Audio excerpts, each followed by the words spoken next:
So I made you host. Please make me co-host. We are live. Okay.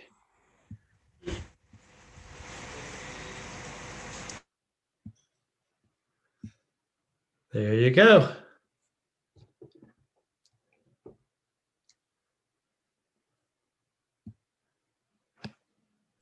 The book that you told me, I read it.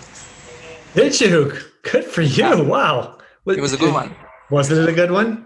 Yeah, but I was not sure like where did the sea of flames went, like the diamond. Where did it went at the end? It was so long since I read it, I've forgotten. Yeah, but I have it to, was a good one overall. I liked it. yeah. Hi there, Susan. Hi, how are Hi, you today? I'm good. Hi, Carolyn and Candace and Enda. Hello, Russ.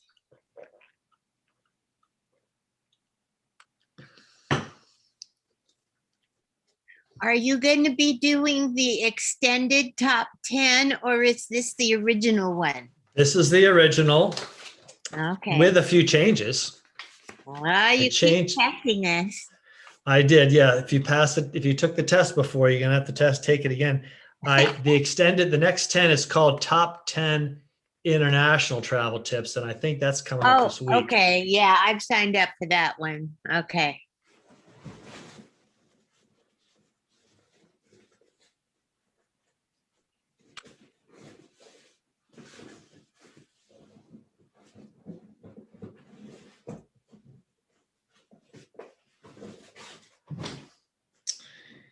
And I'm just gonna check the day on that one.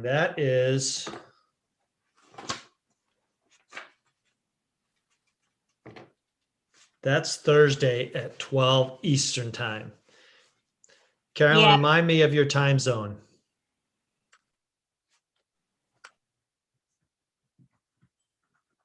Carolyn, what time zone are you in?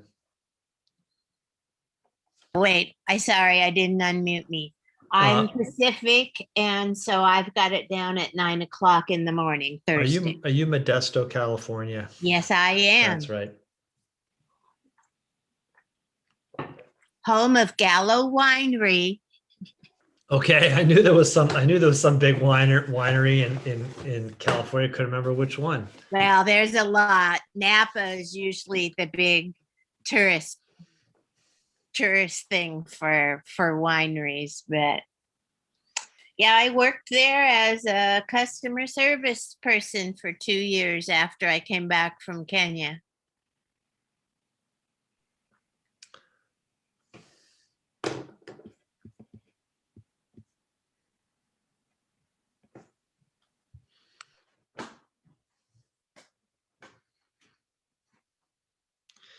So we're also welcoming Pat and Mary and Kathy. Welcome this afternoon.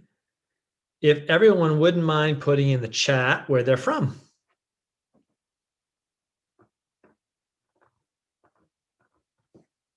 And we have Michael, our TA.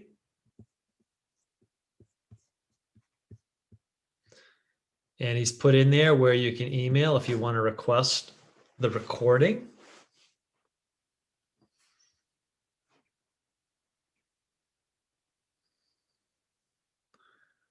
And we'll give everybody a couple more minutes to join in. Susan is from Houston.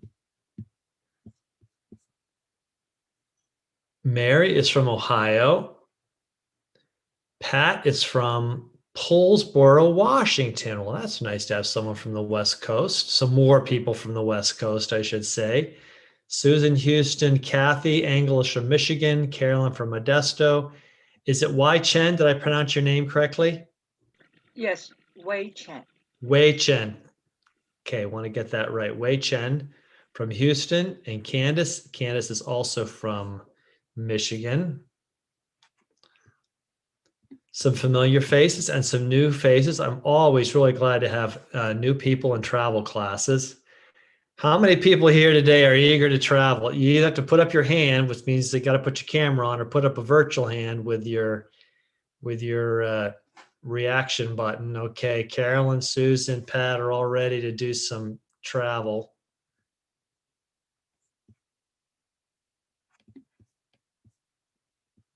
And somewhere we lost our TA, Michael. And Felice, welcome back. Hi, how's everyone doing? I'm doing well. I just got home from a flight. I finally Oh. flew for the first time since 2019. Oh, how was it? Very different. It was the same in that we got on the airplane and we took off and we landed. It was different in that everyone in the airport, of course, had a mask on.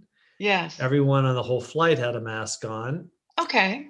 and there were not as many people at the airport. So while we're waiting for people to join in, since this is a travel class, I'll tell you a little bit about my flight. I fly out of Dulles Airport. I've been flying out of there for 10 years. Oh, that's a busy place. That is a very busy place, but not today, not as busy. It's very different than it used to be. Mhm. And I used to fly regularly for my job about once a month, either for my job or for personal travel. And so I've been out of Dulles Airport a lot, probably close to 100 times in and out. And the first thing I noticed is how uncrowded it was. So I usually park in the economy parking lot, which is the farthest away and the cheapest. And I noticed that one of those lots had no cars in it at all, and the other one Wow. they had half of it closed down. So I'm going to guess there were a fourth to a third total the number of cars in the parking lots there used to be. Yeah. Now, the first flight I went on Thursday evening was full. The Mhm. one I came back on today, I flew to Portland, Maine and back, Mhm. probably was 3/4 empty. Wow. So a lot of people going to Maine, but not very many people returning for some Yeah. reason. Uh-oh, is that good or bad? That's kind of scary. They're going, but they're not coming back. Yeah, they disappeared into Maine. Yeah. And I'm a person that I'm not against masks, but I've just Mhm. always found them very uncomfortable. Mhm. And so when you have to wear one in the airport for a couple hours for a flight, and then Mhm. the flight, and then on a bus, we took a bus we took a bus to and from the airport to where we were going. Mhm. And then you have to wear it on the bus. So it was a lot of Yeah. hours with a mask on my face, more than I've done otherwise. Wow. Well, I You had really a want busy to. day already. Gosh. I've had a busy day. I was up at 5 to catch my flight, which, even though I was up early, was unfortunately delayed. And it was actually a little nip and tuck whether I was going to make it back in time for the class, but I did. So Yay. glad everyone here. Those of you who put in where you're from, that's nice. If anyone else has joined more recently and didn't put in the chat where you're from, that's really nice. We get an idea where in the country everyone's coming from. We've got a few from the West Coast, several from the Midwest, Texas. And yeah, I didn't quite get where everyone's from yet. So if you have a second to type in the chat where you're from, we get an idea where across the country. Pat's from the Los Angeles area. That's quite a big area. And Felice is from Carolina. Are you from Charlotte, Felice? No. Okay. There's someone else that I've had that conversation with about Charlotte. Well, welcome everyone. Maybe our TA will come back, but if not, I'm going to go ahead and share my screen with you. We'll start this class, which is the top 10 travel trips. This is one of my favorite classes to teach. It's just fun because I love to travel and I love to talk about some of the things I've learned in my years of travel. As I mentioned before, done lots of domestic travel on airplanes. I've also I've been to most of the lower 48, driven most of it. I have also done train trips. I'm a big train fan, and I've done bus trips. Actually, bus to bus in the city now is quite nice. You can get these fast buses. There's all sorts of things from Bolt bus to Tripper bus to, we have one that stops in our town called the Virginia Breeze. And my wife and I this time could have taken the bus to and from the airport and caught the bus both ways. I'm glad I didn't, because coming back, I probably would have missed the bus. with a flight delay. So this is top 10 travel tips that make travel more fun and less stressful. I'm your guide, Russ Eanes. I'm a writer, walker, and a cyclist. And I'm also an avid traveler. Formerly was a book publisher, and I now am a full-time guide with Get Set Up. Love all the energy I get teaching classes here and working with learners. As you all know, we help you learn useful skills from people like you, so you can do all sorts of wonderful stuff. We learn from each other, so ideally we can see you and your cameras are on. And in the chat, Michael, our TA, helpfully put in the email help@getsetup.io if you would like to request a recording of this after the class. Hi, Wai Chen, pardon me. If anyone's joining by live stream, and we are live streaming today, the best way to participate is join us and register for class. And lastly, Get Setup's not paid to promote any specific products. Today, our objective is pretty simple. We're going to learn and discuss travel tips to make travel more fun, and we're going to learn tips from experienced travelers, because I know we've got some experienced travelers in this class, because I know you and you've come to a lot of my travel classes and have shared your experiences, including the one that Susan says, make sure you don't try to bring that banana through immigration in the US. They will not like that. And she's right. Don't put it in your suitcase either. Eat it or put it in the trash. Best thing is to eat it.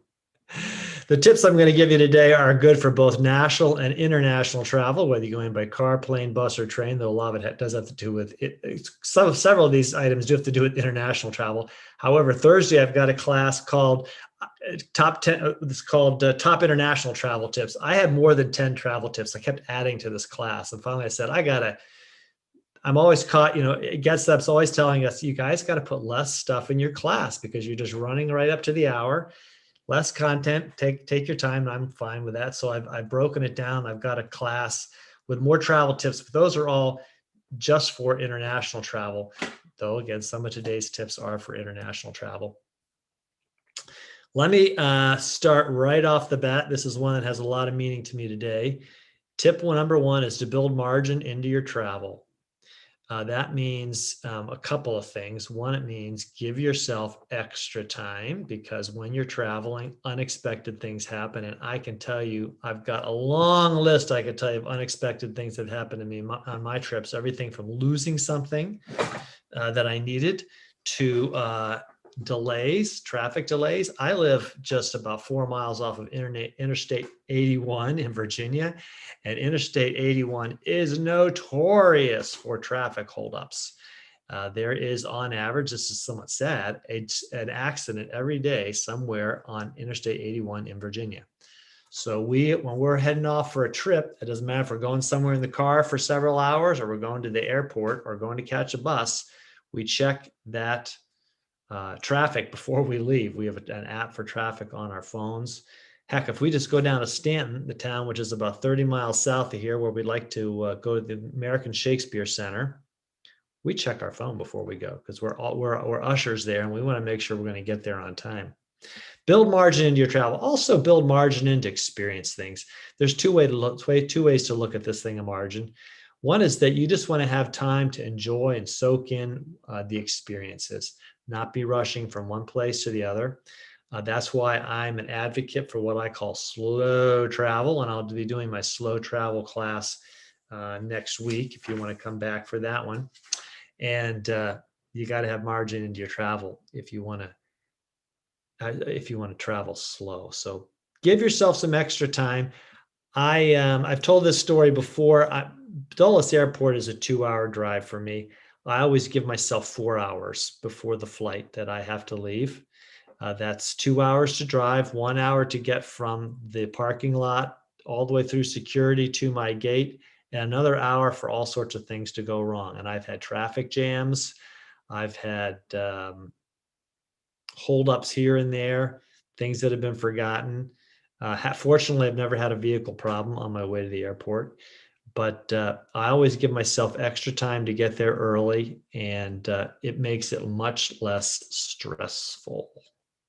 By the way, if any of you have any questions or observations, feel free to put them in the chat, but I'll also pause for questions.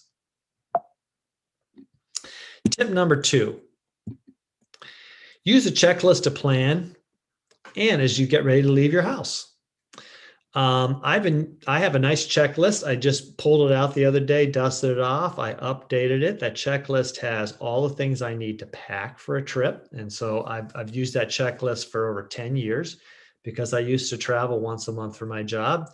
I didn't have to sit down and think through, what do I need? If I got this clothing, what about that? Because I'd left things behind. And that checklist, I just pull it out. And you know what I do when I am going on a trip? I'm using my checklist for packing. I lay everything that the checklist says I'm supposed to have on the bed and go through those items one by one and make sure they're there. And then I pack them in the suitcase. I don't figure, mentally, oh, did I put that in that or not? I can't remember. Also, checklist, which my wife and I used this the other day when we left our house for 4 days to go to Maine. You want to make sure there's things you need to check off. Like, do you need to have, if you're going away for a couple of weeks, do you need to have someone pick up your mail or hold your mail? Feed the cats. Those are on our list. Are the windows closed in case there's a rainstorm? Did you turn the thermostat down or turn the thermostat up or whatever you had to do, depending on setting the conditioning in the house? Did you lock the doors? Did you turn off the stove? We have all these things because we're infamous when we would travel with our kids. We go on vacation, we would get about a quarter mile away and then we'd stop and turn around and go back because we would always forget something. So I use a checklist. If you're interested, I can send you a copy of my checklist that I use every time I take a trip. Yeah, this isn't the only place that you can find them. You can also find checklists online, but they're very handy. They help take the stress and worry out of your travel and actually help you travel and plan more effectively and efficiently. Tip number 3, and we just did this one today. We only use a carry-on. I'm not saying it's against the law or wrong or bad to check a bag. Sometimes you have to, but I like to take a carry-on when I'm traveling for several reasons. One reason being that I know it's going to get there because I brought it onto the plane. I have gone on trips and my suitcase didn't arrive. I've also known people who went on trips and here's a couple I knew, an old work colleague from a dozen years ago. She and her husband went on a 2-week tour of the United Kingdom, and they were pretty much on the move every day. And the bus took them to a different place over 2 weeks, the UK and Ireland. And they got to the UK all right, on a red-eye flight overnight, but their luggage didn't. And it was not a direct flight from the airport to where they were going. They had to have a layover somewhere and then catch the flight overseas. Well, their luggage didn't make it. And they got into London and the airline said, no problem. We'll get that luggage to you tomorrow where you're going to be. And they said where they'd be the next day, and the luggage didn't make it. The luggage followed them, I'm not joking, a day behind them for 2 weeks. United Airlines had to keep sending it on to them, but they were always a day late. And so they had to buy extra clothing, and their luggage finally caught up with them when they returned home. So that's kind of the worst case scenario. There's another really good reason for taking a carry-on, and today's a good example of that. Both today Thursday when I flew to Maine and today when I flew home from Maine, I had a short window of time to catch a bus or catch the plane or something like that. So flying to Maine, I only had 20 minutes between the time I arrived and the time I had to catch a bus. And I had to catch a cab to the bus station. It's only 2 miles to the bus station, so it was a quick cab ride, 5 minutes. But I had a carry-on bag. So when I got off that plane, my wife and we had our suitcase. We didn't have to go down to the carousel, and baggage claim and wait for that 5 or 10 minutes for that to come off the plane. That would have been too much time. We would have missed the bus. Same thing happened the other way today. I was flying back. My flight was delayed an hour and a half, and I knew I had to get back to teach this class. And so I'm really glad I had the carry-on, just carried it right off the plane with me. I do a whole class called How to Pack a Carry-On for a 2-week trip. And that class will be actually this Friday at 4:00 if you want to come to that one. How to Pack a Carry-On for a 2-week trip. It's really the way to go. If you're on an airline that charges you for a checked bag, it's another way to save money. We went one too far. Tip number 4, use travel clothing and/or hand wash. Okay, this is a way to save weight and volume so that you can pack everything into a carry-on bag. I started hitting on this about 10 years ago, and over the last 10 years, I've slowly collected lighter weight travel clothing. It's often clothing which is quick drying or wicking. So if you sweat, kind of the moisture and sweat vapor, goes away. And it's also lightweight, and I can hand wash it if I need to, and then just hang it up to dry overnight. And so I'll travel with a lot less clothing because what I've got can be hand washed and dried out overnight in a hotel, or like this weekend when I was with my son, I just dried out, hung up some things in the room I was staying in. So it's a really good way to save weight and volume in a suitcase. You can get everything into a carry-on. It also, you can roll it up to save space. And a lot of the clothing I bought over the last 10 years, I've bought here and there at a good price, a good price at a sale, and hasn't cost me a fortune. I know there are some brands that do cost a lot of money. You don't have to do those. Costco sells a lot of good clothing that you can get at a very good price that's good for travel. Actually, yeah, some of the pieces I have here were bought at Costco. Eddie Bauer and Ross for less, that clothing store. I think those are just about everywhere. I bought a lot of this stuff at Ross for less. So you don't have to spend a fortune in getting some lightweight travel clothing. Okay, tip number 5. Whoops, it keeps jumping ahead of me. If you're thinking of traveling abroad now, or anytime, you want to check your passport and make sure that you have a current passport if you're thinking of traveling abroad. The renewal at this point takes about 4 to 6 weeks. You can renew online. You do have to send in new photos, etc. The cost. Sorry, Yes. Ross. So passport. So I used to carry passport when I'm travel domestically because, the security alert, right? Now they have this thing called Real ID on your driver license. Do I still need to have my passport on hand if I'm just, okay? No, the Real ID requirement, I think, was originally supposed to go into effect this October, and they pushed it back to next year. But if you have, in any case, if you have Real ID, that's all you needed. In the state of Virginia, we have this little star in the upper hand corner of our. Same thing. It's the same thing. I think a lot of states have that little star on there that says it's a Real ID. I actually just carry mine. I have a case for my phone. My phone folds up inside a case, and so it sits in there. So when I go to security, I've got my boarding pass on my phone and the driver's license inside there as well. Okay. My other question on that. Sure. Because I look different, right? I'm actually in America for 50 years, but in case there's unforeseen situation, even domestic, do you think I ever need my passport? I wouldn't take it for this reason.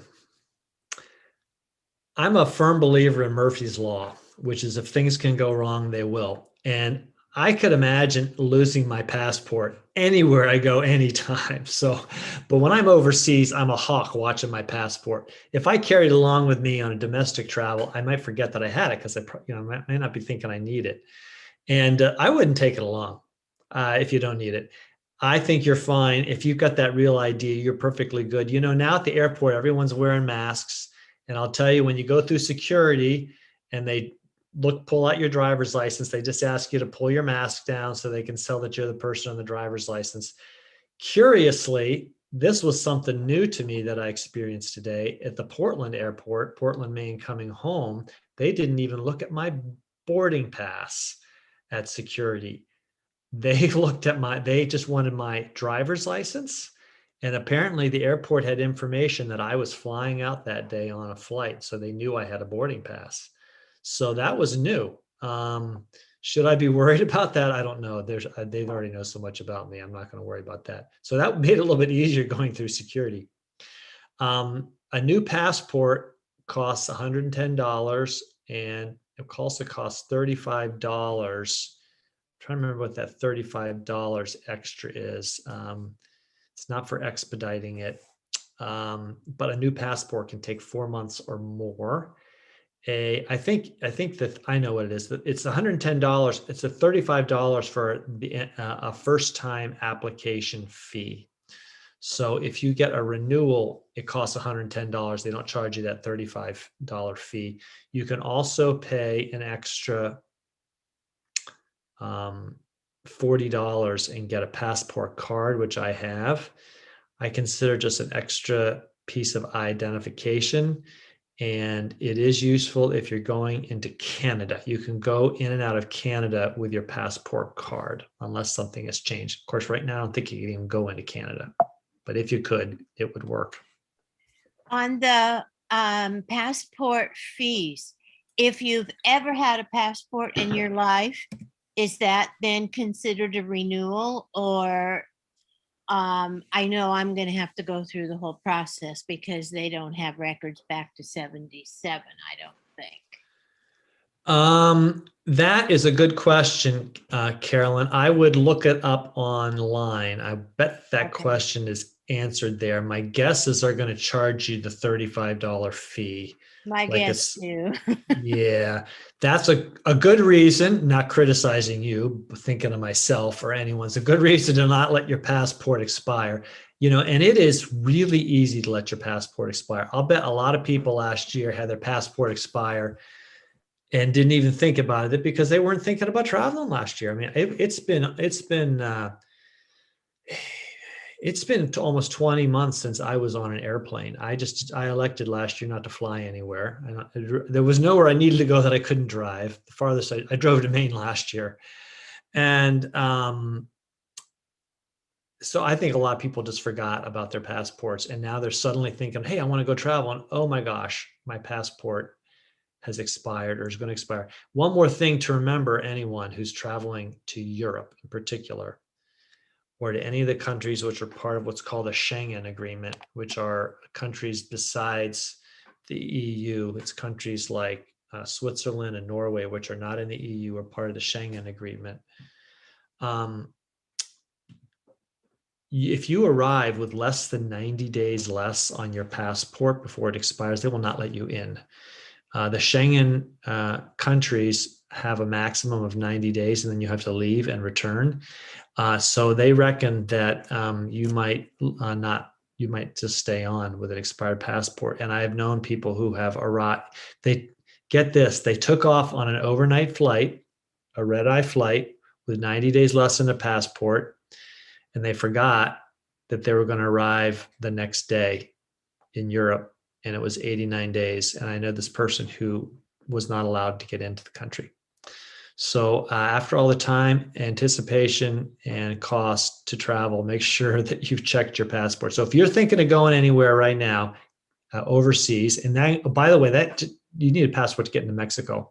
And I've advocated, by the way, people travel to Mexico. There's no restrictions. Great place to travel, a lot to see. We've done quite a few Mexican travel classes recently, but you need a passport to get in and out of Mexico. Tip number 6. Now, this is a good tip, but there's a qualification to it. The tip is to get global entry. TSA PreCheck comes with it and saves you time at security gates. So TSA PreCheck is the greatest thing in airport security other than not having it, as far as I'm concerned, because you don't have to take the liquids and fluids out of your bag and put them in a plastic baggie. You don't have to remove your shoes. You don't have to take out your laptop and your iPad and all that. And you walk through a metal detector. You basically, TSA PreCheck gives you a trusted traveler number. So they've checked you out. You are a safe person to fly.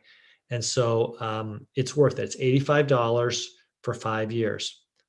But for just an additional $15, you can get something called global entry. Global entry allows you to skip the lines at U.S. Customs and Border Patrol when you come into the U.S. TSA PreCheck, global entry allows you to skip the lines, and you can go to a kiosk where you put down your fingers. So it's a biometric security. It takes a picture of your face. You answer the usual questions that you would ask when you come into the country, like if you got $10,000 in cash and have you been to a farm, walked around the barnyard, these kinds of questions they ask you. You're bringing any agricultural projects in. And then if you answer correctly to all those things, it spits out a piece of paper. And all you need then, you grab your passport out of the kiosk, by the way. And you just carry that piece of paper and deposit it as you leave. You don't have to go and have an officer stamp your passport, look at you, ask you questions, be stern. None of that stuff happens when you have global entry. So it's also good for 5 years. Global entry plus TSA. If you get global entry, you are automatically enrolled in TSA PreCheck. So $100, that's just $15 more than TSA PreCheck. If you're thinking of doing that, go for it. I got to warn you, however, so many people want to do that and they've been so shorthanded. The last I checked a couple of weeks ago, the wait time is 4 to 8 months. Now, I'm going to take a guess that as a pandemic eases and as a government has people coming back into offices and they're speeding things up, maybe that 4 to 8 months will get faster. However, that's not a lot faster than it's been for years. When my wife got TSA PreCheck back in about 2016, I think, she still had to wait a couple months to get an appointment. You can do one thing. If you travel out of the country and don't have global entry and come back through the normal process, you can double up and get your interview the day that you return. They'll allow you to do that at Customs and Border Patrol. Again, it's biometric. Besides your usual checks on you, they take your fingerprints so they can verify that's you when you come back into the country. Worth the investment, but if you're thinking of travel and you want to get it, do it now. Seems like we got 2 questions. Okay, let's check the questions in the chat. Thank you. So Matt is asking, even though their luggage wasn't lost, if it is, does the airline still give you the money because of the lost luggage?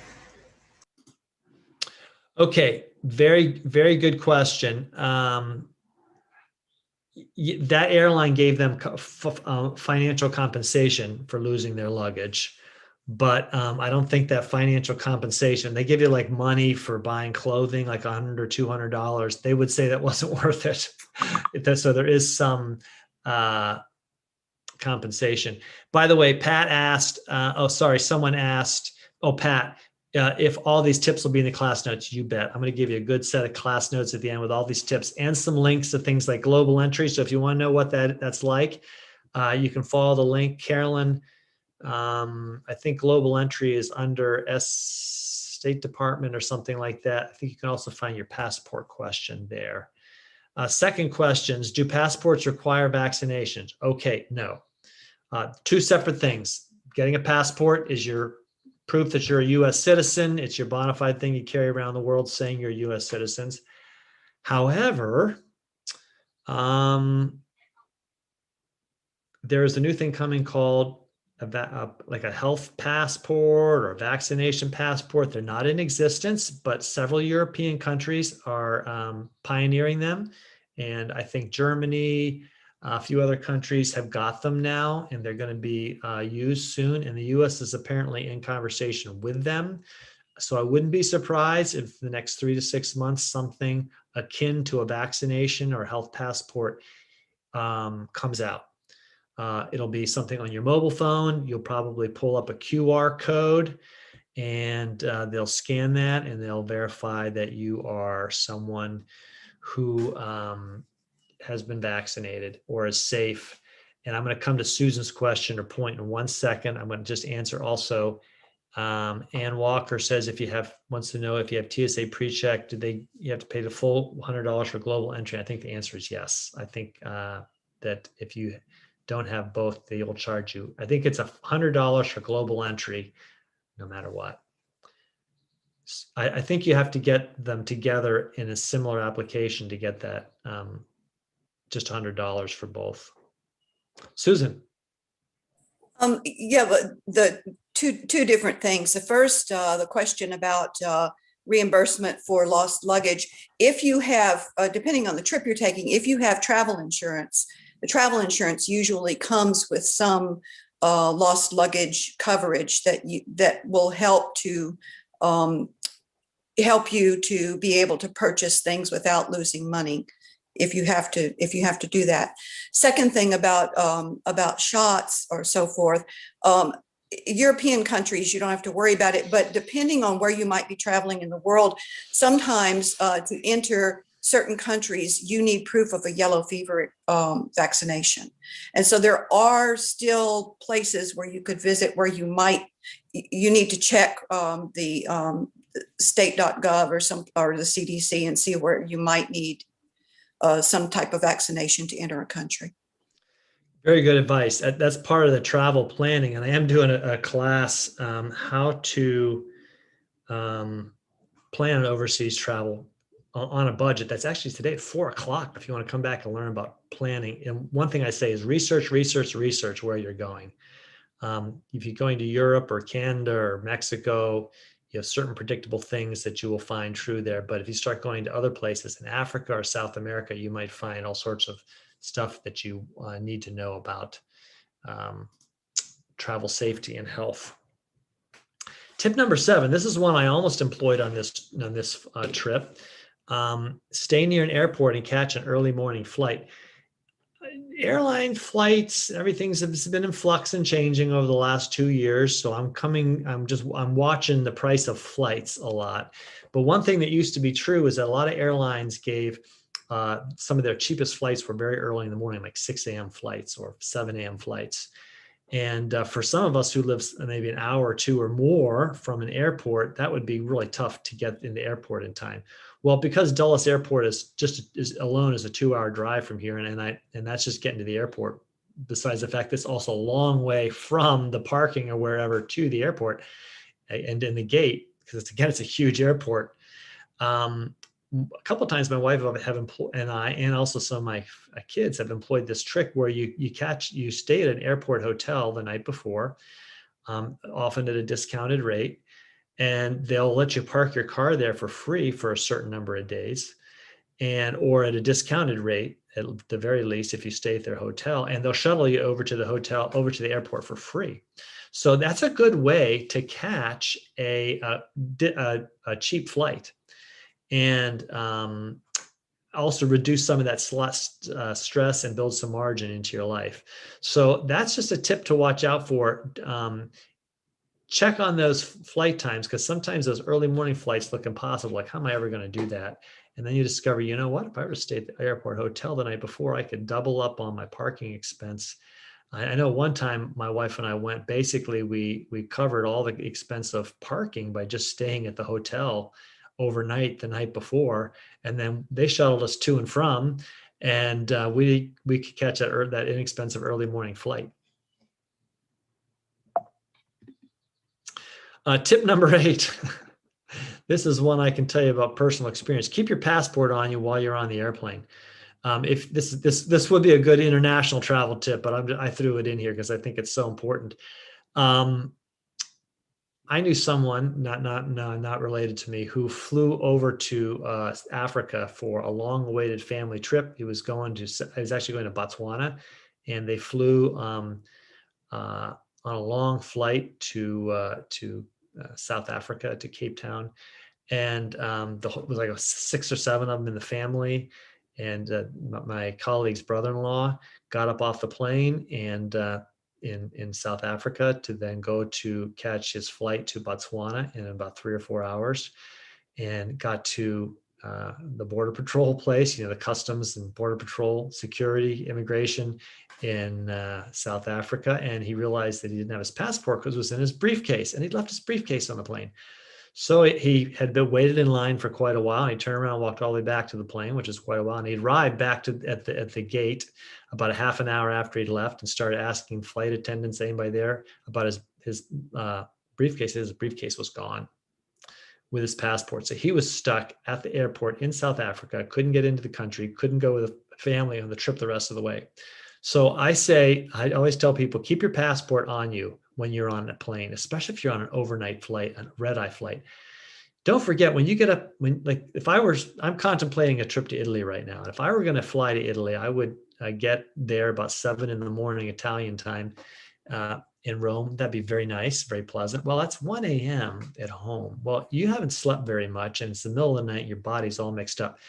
If you've got your passport and a bunch of stuff spread around or in a bag somewhere, you forgot where you stuck, you could leave it. And so I always put my passport in a pocket, zipped inside, where it can't get out. You know, it's what they ask you to show it when you're getting on the plane, zip it up, put it in somewhere on your body when you're on the flight all night. And that way, you know, you've got it the next morning. I always say if you've got a cell phone, credit cards, and passport, you can do anything. You could leave your clothing behind if you had to. But if you haven't got one of those items, you could be in trouble when you arrive in another country. So this picture is from when I left my passport in one of those global entry kiosks that I'm mentioning.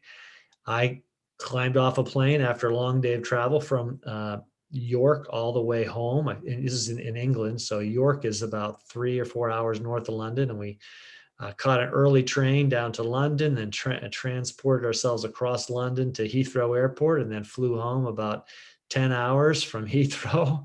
And when I got in there, I was pretty tired, and I put my passport into the kiosk and left it and went home. And the next day I cleaned my clothes and started packing for a work trip that I had to take to Canada. I'd been gone for 3 weeks in the UK. Came home, had 1 day at home, then I was going to travel to Canada. Well, no passport, couldn't find it anywhere. Finally called up and found that Immigration and Customs Border Patrol and Dulles Airport had it, and they were willing to give it back to me. So the next day when I flew, I went early and they handed it to me. That's why I kissed it. Don't lose that passport. Tip number 9, and this is a good one for international travel, and I think I'm going to do a whole class on this, is get a SIM card for your phone for the country you're traveling in. So if you're going overseas, thinking of going to Europe, I think even South America. I'm not so sure about South America, but it's cheaper to get a SIM card and get a plan with a lot of calls and texts and data than it is to get a plan from the US. In 2019, I was 6 weeks in Spain walking the Camino de Santiago, and I got an international calling plan with Verizon, my provider. And that cost $40, I think. And I had like 200 megabytes of data, which is not very much. And I think I was staying in one of the hostels overnight. The hostels for pilgrims are called albergues. And I was staying in one overnight. I must have been looking at the news or something like that. And, on my phone and looking at weather and all sorts of different things. And I had turned on I had left these apps open. And while I was walking one day, I needed to figure out where I was. So I turned on my phone, I turned on the cellular data to locate myself on a map. I found myself, kept walking. Well, I forgot that I had cellular data on, and all the apps that I had open started sucking up data, downloading emails, latest news headlines, latest weather, whatever I had open. And I quickly, within about 2 days, went through all my data. So when I went to Italy in 2019, I got a SIM card, cost me $40, but I had 15 gigabytes in data, more phone calls than I would ever know what to do with on 2 weeks in Italy, and more texts that I would know what to do with for 2 weeks in Italy. And I came home, I had the SIM card with me. So if I was going to go back within six months or wanted to reload it within 6 months, I could, and then I'd have the SIM card again. There is something now called Esim, and if I do a class on using SIM cards, I'll definitely talk about Esim. It is a way to have the equivalent of a SIM card in your phone without inserting an actual SIM card in. So if you have a lot of the modern, more recent phones, I have an iPhone SE. There are people that have, iPhone 6, 7, 8, 9, and so on forth. You also have eSIM capability. More on eSIM capability another time. Any questions so far? Any more questions, I should say. All right, let's come up on tip number 10. And this is an important one to me, at least. Get cash before you go on your trip, if you can. And while you're there, use an ATM to get cash while you're traveling.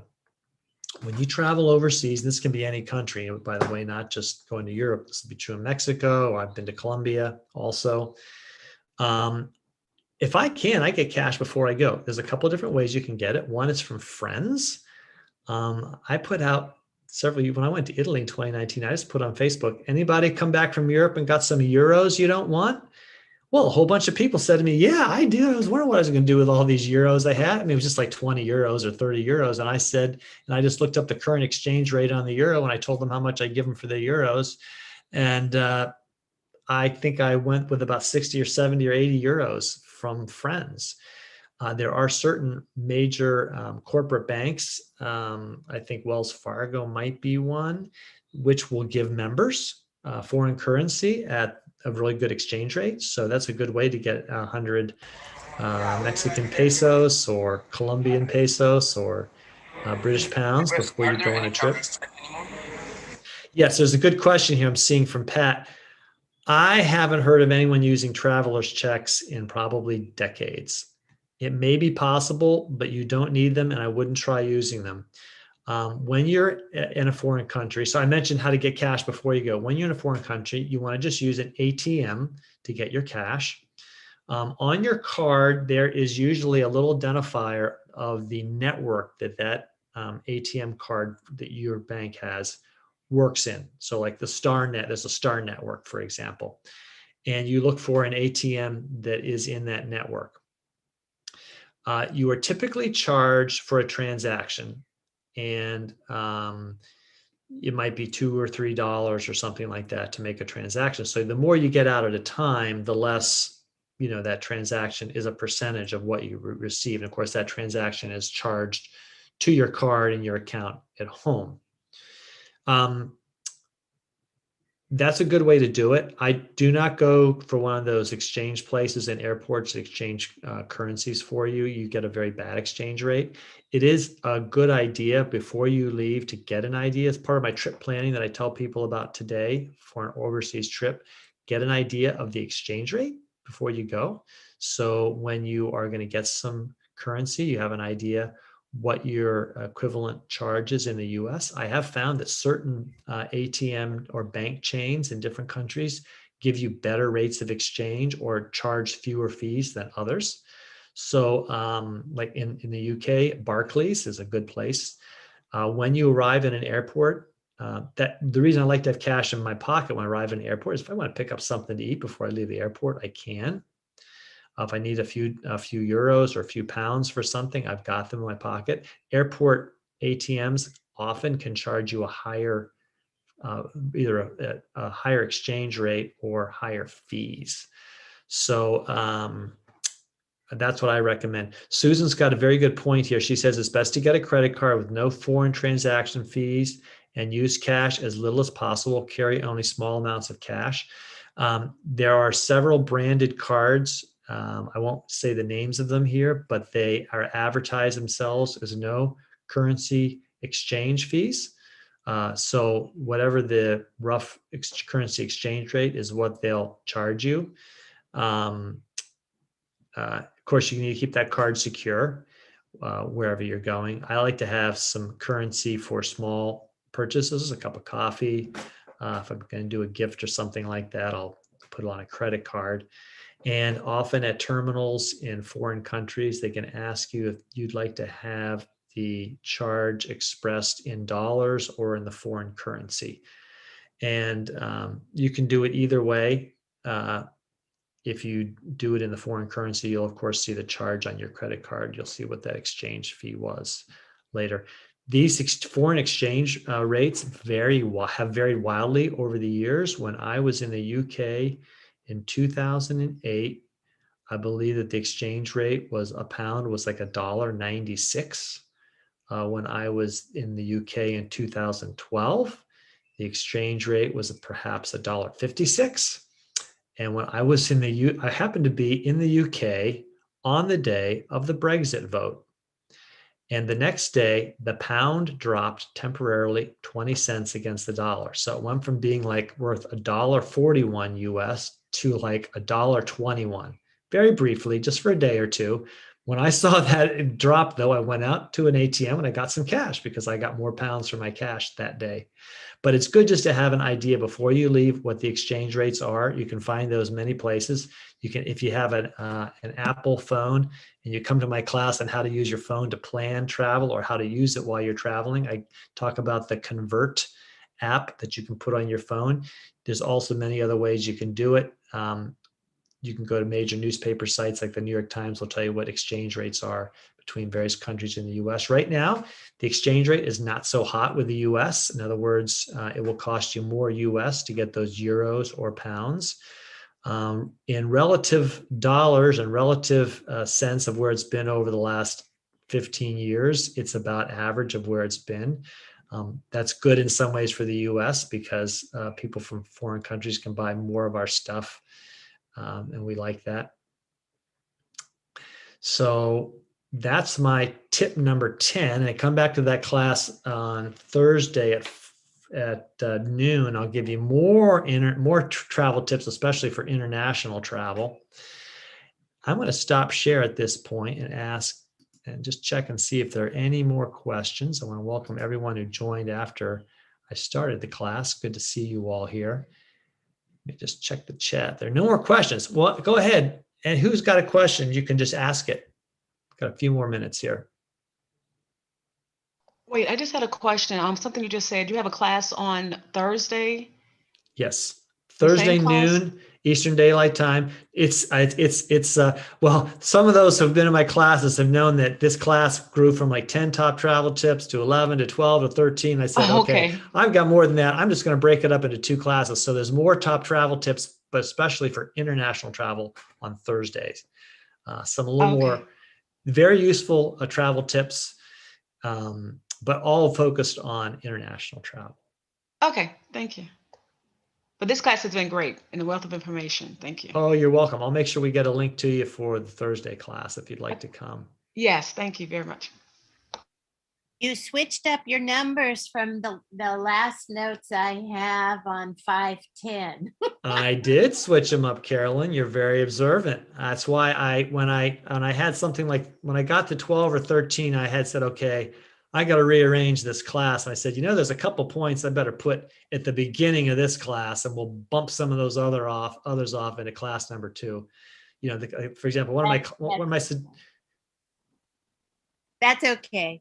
Yeah, no, it's fun. I like teaching these classes. They evolve.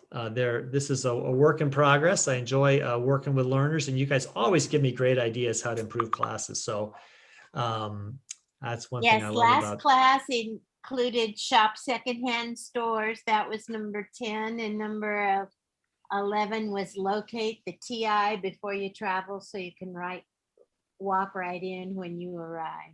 Yep. So come back Thursday. I'll explain more of those those are good international travel tips that we've picked up over the years. I've got some more besides that. I have a different question. Yes. Okay, so when I raised my children 30 years ago, we took road trip in the car. We drove across the country, 3 weeks, 5,000 miles easily. Now, the newer generation are not going to do the road trip. Number one, it's too time consuming, and they want to fly there, rent a car, okay? So how am I going to simulate that cross generation? So I'm thinking train trip is a possibility. So do you want to talk a little bit about that, and then maybe a cruise? So I'm talking about cross generation now. That's a good idea. I'm a big advocate of trains. I plan someday to take a trip across the U.S. by train from where I am to Seattle, Washington, where my brother lives. It's about a 3-day trip, 2 nights, maybe might be 3 days and 3 nights, maybe 4 days and 3 nights on one of the Amtrak cars with the compartments. I've done overnight trips and bought the very tiny compartments overnight. On the trips they say now west of the Mississippi, they're bringing back the dining car. I loved the dining car. This is recent times I've taken trips on the train, just from Washington to Elkhart, Indiana. The train that goes from Washington to Chicago with the dining car is one of the best experiences. The food was good. And so I think a train trip would be best. You can also get passes, which will allow you to get on and off in cities. Of course, the downside is if you want to do overnight, I'm not sure how that's going to work because overnights require certain reservations of rooms, roomettes, they call them. But yes, I think also, Wai Chen, bus travel has improved greatly. When I was younger, there was Greyhound and I had taken some Greyhounds. Now they've got buses that are more comfortable. They've got entertainment on board. They've got Wi-Fi, and they're much cheaper. My wife and I go to New York occasionally to see our daughter, and we never drive there. I hate to say it this way, but isn't true that it's different type of people ride bus than train? No? The buses I take, like the Bolt buses, these intercity buses that cost in between cities, it costs maybe 10 to 15. It depends on how far in advance you make the reservation. They're really good, and I've been on them when they're crowded. I know what you're talking about. Typically, they call them Chinatown bus. They run from Chinatown to Chinatown. There you go. Okay.